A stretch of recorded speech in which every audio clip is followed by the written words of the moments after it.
Hare Krishna, Krishna Krishna, Hare Hare, Hare Ram, Ram Ram, Hare Hare.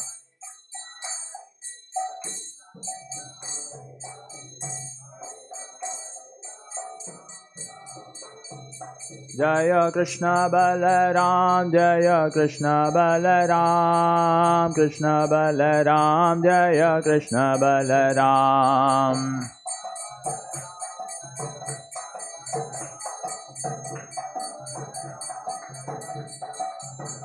Jaya Gauranitai, Jaya Gauranitai, Gauranitai, Jaya Gauranitai.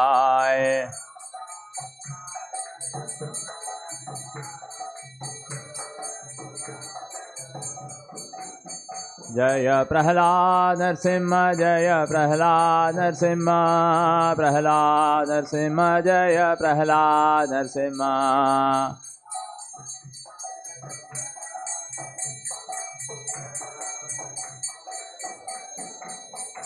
Jaya Jaya Prabhupada, Prabhupada, Prabhupada, Prabhupada.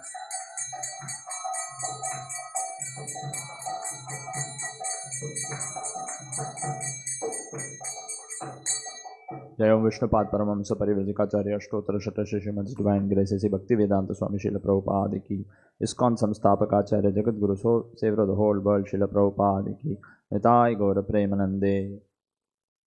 Om Namo Bhagavate Vasudevaya. Om Namo Bhagavate Vasudevaya. Om Namo Bhagavate Vasudevaya. Reading from Srimad-Bhagavatam, Canto 1, Chapter 3, Text number 13. Ashtame Merudevyam Tu Ashtame Merudevyam Tu Nabehe Jata Urukramaha Nabher Jata Urukramaha Darshayan Vartma Dhiranam Darshayan Vartma Dhiranam Sarvashrama Namaskritam Sarvashrama Namaskritam Ashtame Merudevyam Tu Nabher Jata Urukramaha Darshayan Vartma Dhiranam Sarvashrama Namaskritam. Ashtame Merudevyam Tu Nabher Jata Urukramaha Darshayan Vartma Dhiranam Sarvashrama Namaskritam. Ashtame Merudevyam Tu Nabher Jata Urukramaha Darshayan Vartma Dhiranam Sarvashrama Namaskritam. Ashtame Merudevyam Tu Nabher Jata Urukramaha Darshayan Vartma Dhiranam Sarvashrama Namaskritam. Ashtame, the eighth of the incarnations. Merudevyam Tu, in the womb of Meru Devi, the wife of Nabhe, King Nabhi, Jataha, took birth, Urukramaha, the all-powerful Lord, Darshayan, by showing, Vartma, the way, Dhiranam, of the perfect beings, Sarva, all, Ashrama, orders of life, Namaskritam, honored by. Translation and purport by His Divine Grace A.C. Bhaktivedanta Swami Srila Prabhupada. Translation. The eighth incarnation was King Rishabha, the son of King Nabhi and his wife Meru Devi. In this incarnation, the Lord showed the path of perfection, which is followed by those who have fully controlled their senses and who are honored by all orders of life. Please repeat this translation. The eighth incarnation was King Rishabha, the son of King Nabhi and his wife Meru Devi. In this incarnation, the Lord showed the path of perfection which is followed by those who have fully controlled their senses and who are honored by all orders of life. Purport by Srila Prabhupada. The society of human being is naturally divided into 8 by orders and statuses of life, the 4 divisions of occupation and 4 divisions of cultural advancement. The intelligent class, the administrative class, the productive class and the labor class are the 4 divisions of occupation. And the student life, the householder's life, the retired life and renounced life are the 4 statuses of cultural advancement towards the path of spiritual realization. Out of these, the renounced order of life or the order of sannyasa is considered the highest of all, and a sannyasi is constitutionally the spiritual master for all the orders and divisions. In the sannyasa order also, there are 4 stages of upliftment towards perfection. These stages are called Kutichaka, Bahudaka, Parivrajakaacharya and Paramahamsa. The Paramahamsa stage of life is the highest stage of perfection. This order of life is respected by all others. Maharaja Rishabha, the son of King Nabhi and Meru Devi, was an incarnation of the Lord, and he instructed his sons to follow the path of perfection by tapasya, which sanctifies one's existence and enables one to attain the stage of spiritual happiness, which is eternal and ever increasing. Every living being is searching after happiness, but no one knows where eternal and unlimited happiness is obtainable. Foolish men seek after material sense pleasure as a substitute for real happiness, but such foolish men forget that the temporary so-called happiness derived from sense pleasure is also enjoyed by the dogs and hogs. No animal, bird or beast is bereft of this sense pleasure. In every species of life, including the human form of life, such happiness is immensely obtainable. The human form of life, however, is not meant for such cheap happiness. The human life is meant for attaining eternal and unlimited happiness by spiritual realization. This spiritual realization is obtained by tapasya, or undergoing voluntarily the path of penance and abstinence from material pleasure. Those who have been trained for abstinence in material pleasures are called dhira, or men undisturbed by the senses. Only these dhiras can accept the orders of sannyasa, and they can gradually rise to the status of the Paramahamsa, which is adored by all members of society. King Rishabha propagated this mission, and at the last stage he became completely aloof from the material bodily needs, which is a rare stage not to be imitated by foolish men, but to be worshipped by all. Om Ajnanatimirandasya Jnananjana Shalakayat Chakshurunmilitam Yena Tasmai Shri Gurave Namaha. Namo Om Vishnupadaya Krishna Preshtaya Bhutale Srimate Bhaktivedanta Swaminiti Namine Namaste Saraswate Deve Gauravani Pracharine Nirvishesha Shunyavadi Paschatya Deshatarine Jaya Shri Krishna Chaitanya Prabhu Nityananda Shri Advaita Gadadara Srivasadi Gaurabhakta Vrinda Hare Krishna Krishna Krishna Hare Hare Hare Rama Rama Rama Hare Hare. Ashtame Merudevyam tu Nabher Jata Urukramaha Darshayan Vartma Dhiranam Sarvashrama Namaskritam. So further, Bhagavatam is describing the other incarnations of the Lord, and here in this verse, Lord Rishabhadeva is being described as the 8th incarnation, Ashtame Merudevyam tu Nabher Jata Urukrama. He appeared as the son of Nabhi and Merudevi. So in the 5th canto of Srimad-Bhagavatam is a detailed description of the incarnation of Lord Rishabha, his activities, his instructions are all explained in detail in 5th canto. So, Nabhi, if you want to know the context of who his son he was, Brahma's son was Swayambhuva Manu. Just after the creation, Brahma created the Manus. The Manus are responsible for procreation along with the Prajapatis. So, Brahma's son was Swayambhuva Manu. Swayambhuva Manu had 2 sons, Uttanapada and Priyavrata.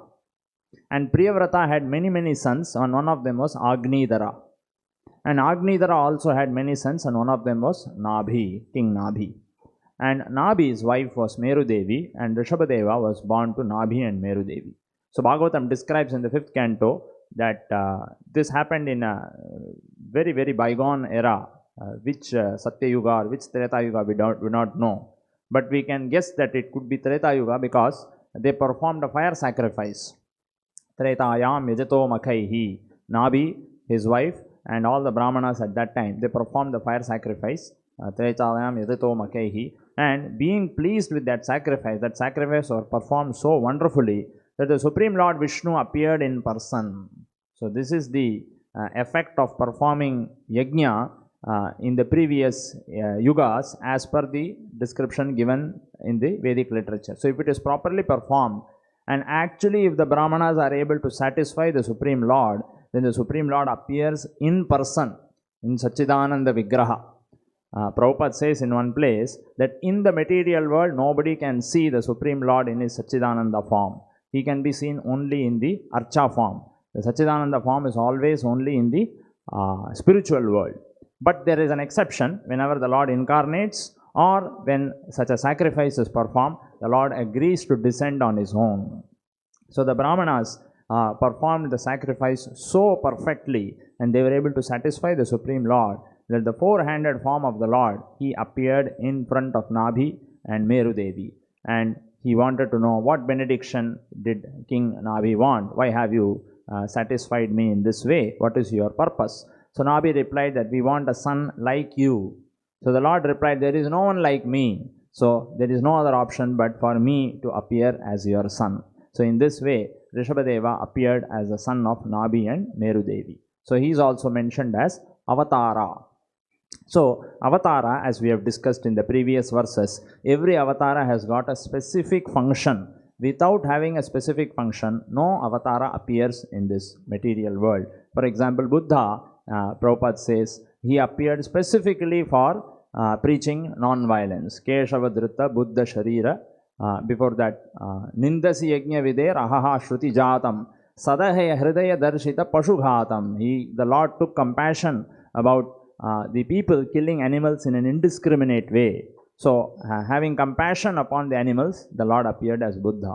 Similarly, every incarnation, every avatara has got a specific function. So, these are all points which Prabhupada is taking the trouble to explain to us in his purports, because in Kali Yuga, especially in India, this word avatara is used very loosely. Any person who does some lot of social work or has got some mystic power is little better than the general mass of people. Either he claims himself as an avatara, or his followers start claiming that our Guru Maharaj or our this person is actually an avatara. So Bhagavatam destroys all these arguments by saying that avatara means he has a specific function. So if anybody claims that such and such person is avatara, or our Guru Maharaj is avatara, or he is an avatara of such and such person, so we can ask him, what is the specific function for which your Swamiji has appeared? So please explain that specific function. Because in the Bhagavatam, every incarnation of the Lord comes for a specific function. So what is the function for which Rishabhadeva appeared? Darshayan Vartamadhiranam Sarvashrama Namaskritam. Sarvashrama, ashrama here refers to the four ashramas: Brahmachari, Grihastha-ashrama, Vanaprastha and Sannyasi. So Sannyasi is the spiritual master of all the other ashramas. But here it is mentioned in the Bhagavatam, Sarvashrama Namaskritam. The Lord appeared as someone who is respected by all the ashramas. Generally, sannyasi is offered respect by everyone else. But sannyasi generally doesn't offer respect to anyone. But here it is mentioned, Darshayan Vartmadhiranam Sarvashrama Namaskritam. Shri Krishna Balaram ki jai. Sarvashrama Namaskritam means Rishabhadeva appeared to perform some activities by which even sannyasi offered respect to that person. So that stage is called Dhiranam, the way Lord Rishabha appeared. And that stage, Prabhupada explains in the purport, is the fourth stage or the highest stage of sannyasa. So sannyasa generally has four stages, as Prabhupada mentions in the purport: Kutichaka, Bahudaka, Parivrajagacharya and Paramahamsa. These four stages are there basically to help even the sannyasi to get complete detachment. So initially the sannyasi who has taken sannyas has got some attachment to the home, so he is allowed to stay just outside the village, and he is allowed to take food from his home. So although he doesn't stay in his home, then further he detaches himself still further, he goes out, and then like that he progresses, and the final stage of sannyas is called Paramahamsa, the highest perfectional stage. And that Paramahamsa is respected by Sarvashrama Namaskritam. Even other sannyasis offer respect to such a elevated Paramahamsa. So Rishabhadeva appeared as the son of Nabhi and Meru Devi to demonstrate the exalted consciousness of a Paramahamsa. So that is the specific function for which the Lord appeared as Rishabha. So that is explained here. And further Bhagavatam uses the word Darshayan Vartma Dhiranam. Dhira, perfect beings. And Prabhupada has explained this word many times, especially from the famous verse in Bhagavad-gita, Dhiras tatrana mukhyati dehinosmin yatha dehe kaumaram yauvanam jada. The soul is continuously transmigrating, and the body is continuously changing, whereas the soul or the consciousness of the person is unchanged. And then the final change is called death. Dhiras tatrana mukhyati tata dehantara prapti. Another body when the soul attains, and then a dhira is undisturbed by this. That is the definition of dhira given in the Bhagavad-gita. It's very interesting to note that once, this was in the early days of ISKCON in the 1960s, late 1967 or 68, Prabhupada was preaching Krishna consciousness, and ISKCON was in a very nascent stage. And that time Prabhupada had introduced all these Vedic ideas to the young Westerners. As in, he used to say that we are not this body, we are spirit, soul, we are consciousness, and when the body is destroyed, we are not destroyed. So we have to become dhira. At the time of death, we should not be bewildered. So the initial disciples, or they had not yet become disciples, they were just young American youngsters. They were hearing all this about this Bhagavad-gita from Srila Prabhupada. And it so happened that suddenly, when they were discussing, there was a massive earthquake. A very strong earthquake was there. And then everybody panicked because of the earthquake. Everybody wanted to run around here and there and save their life, because everybody was so scared because the buildings were all shaking. And then one disciple, one devotee remarks that Prabhupada was completely undisturbed. Everybody was panicking. Everybody was thinking how to save their life, what is going to happen next, whether the building is going to fall, and all those things. But that devotee remarks that Prabhupada was completely absorbed in Krishna consciousness. He was not at all panicking. He just took his walking stick and very coolly he walked out of the building. And then that devotee remarks with a lot of excitement that, my God, this person actually knows he is not the body. Because that is what Prabhupada was teaching those young Americans at that point of time, that we are not this body, we are spirit, soul, we are indestructible. So they were hearing all this, but this incident gave them so much faith in Prabhupada that Prabhupada actually knows that he is not the body. He is not just talking, he is actually situated in that consciousness. So that gave a lot of faith in Srila Prabhupada's words to them, because they actually saw that Prabhupada is demonstrating practically whatever he is teaching. So that is the meaning of the word dhira here. Further, Bhagavatam goes on to mention Sarvashrama Namaskritam. The purpose for which Lord Rishabhadeva appeared is explained by Srila Prabhupada here in the purport. Actually, this is a translation of the verse which comes in the 5th canto of the Bhagavatam. The son of King Nabhi and Meru Devi was an incarnation of the Lord, and he instructed his sons to follow the path of perfection by tapasya, which sanctifies one's existence. Shuddhet Brahma Saukhyam to Anantam, and enables one to attain the stage of spiritual happiness which is eternal and ever increasing. So these lines, this purport is actually a translation of that famous verse from the 5th canto of the Bhagavatam.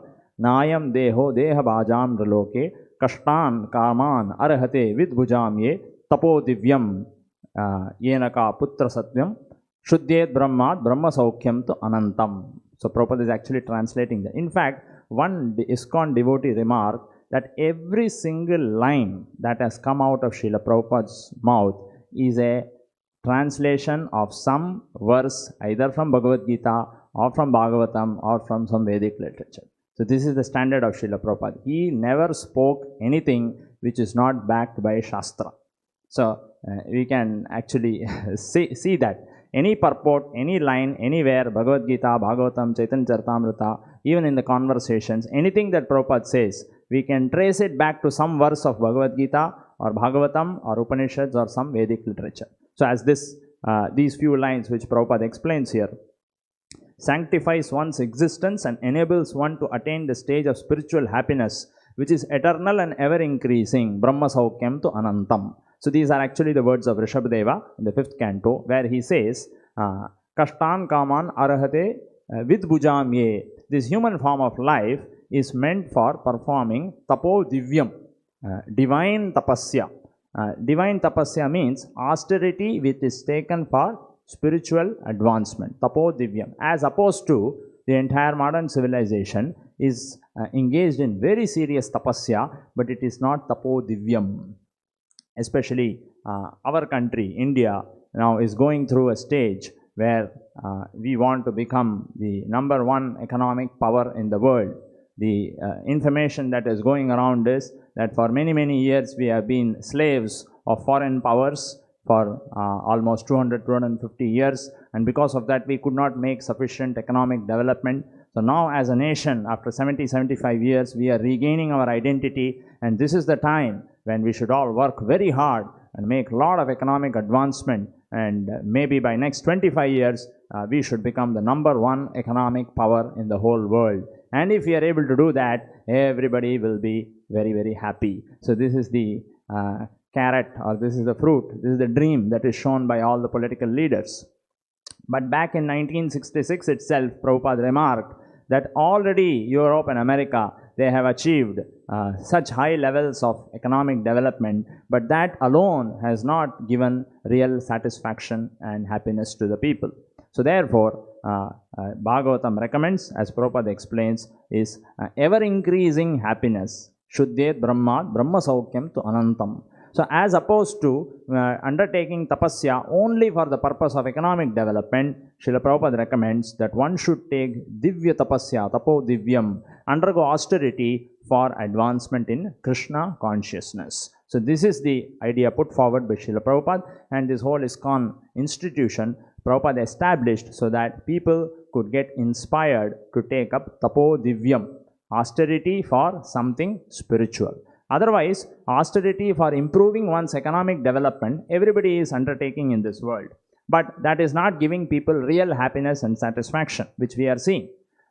So therefore, Prabhupada recommends that one should take, on the basis of the Bhagavatam, that we should undertake Tapo Divyam, austerity for chanting Hare Krishna Mahamantra, austerity for distributing books, austerity for constructing a temple, austerity for spreading Sankirtana movement. All this constitutes Divya Tapasya, Tapo Divyam.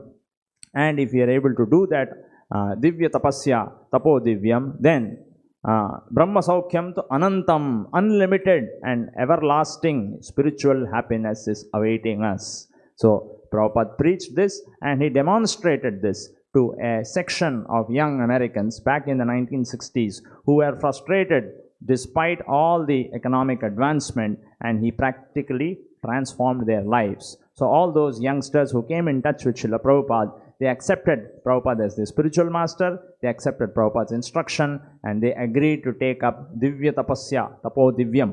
And that is how this whole ISKCON movement was established back in the 1960s, by the austerity and severe tapasya taken by many, many young dedicated people who came in touch with Srila Prabhupada, and they followed his instructions. They chanted Hare Krishna Mahamantra, they agreed to follow the 4 regulative principles, they went around the world opening centers, distributing books, establishing ISKCON.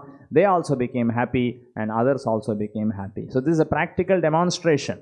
What thousands and thousands and thousands of years ago Rishabhdeva mentioned in the Bhagavatam, Tapo Divyam Yenaka Putra Sattam Shuddhet Brahmat Brahma Saukyam to Anantam. Srila Prabhupada brought that into practical action through the institution of ISKCON.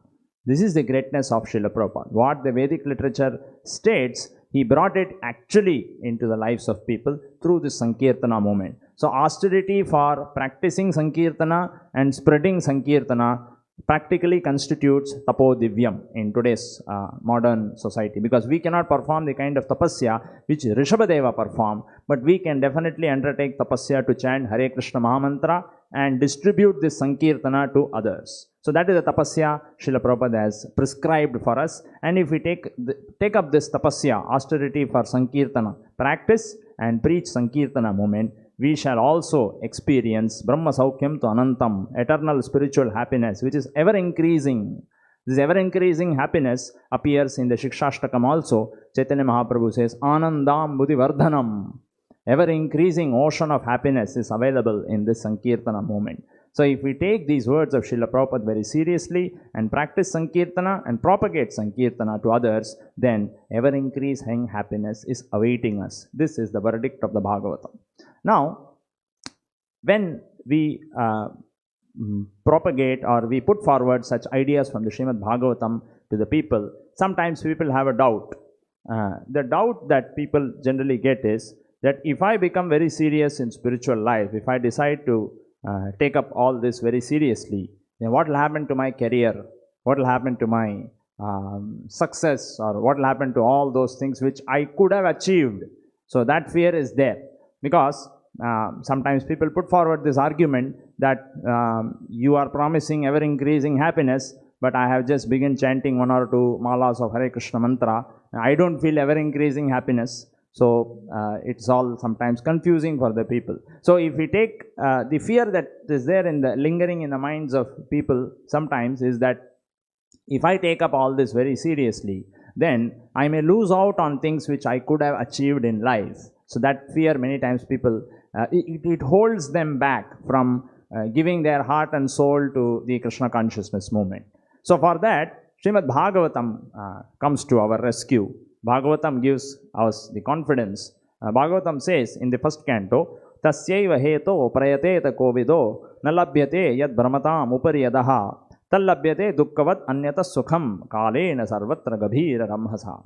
So the logic given in the Bhagavatam is that nobody in this world endeavors to incur any loss. Nobody in this world works hard so that I should get admitted to the hospital. Nobody in this world works hard so that I should make loss, I should lose some money, something negative should happen to me. Nobody does so. But still, without our endeavor, all these unfortunate things do happen in our life.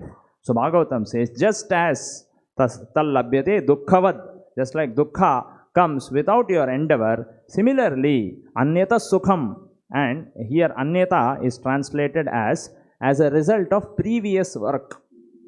Anyata sukham, just like without endeavor dukkha comes, similarly the sukha or whatever is destined to us in form of career or social status or money or whatever has to come, it will come because we have already worked for it. This is the information given in the Bhagavatam. So if somebody develops faith in these verses of the Bhagavatam, he can be quite confident that by taking up Krishna consciousness very seriously, by giving his heart and soul to the Sankirtana movement, he will not lose out on anything which anyway was supposed to come to him.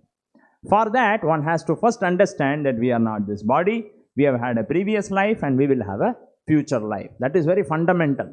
Without understanding these things, one cannot appreciate this idea which is explained in the Bhagavatam. And for that, one has to take up Sankirtana or chanting of Hare Krishna Mahamantra. Because without Sankirtana, without chanting Hare Krishna Mahamantra, without that touch of Sankirtana, it is not possible for people of Kali Yuga to understand that they are different from the body. This is the problem. Because the bodily concept of life or this idea that I am this body is very deeply rooted. So therefore people think there is no past life, there is no next life. This one life is all that we know. Therefore, try to enjoy this life to the maximum extent. And anyway, after death, there is no next life. So this is what is the prevailing consciousness, which in our Vedic language we call it as Charvaka's philosophy. Basmi bhutasya dehasya kuta punaragamano bhavet. Many thousands of years ago, Charvaka prophesies that after death, Basmi bhutasya, when the body is burnt, Kutapano, who has seen all these things? Who has seen our next life? Who has seen our past life? Therefore, don't bother for all these things. Ranam kartva gratam pibet.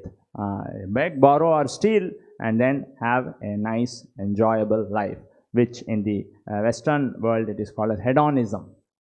But Bhagavatam says that no, that we have had a previous life and we have performed some activities and those activities are influencing our present now.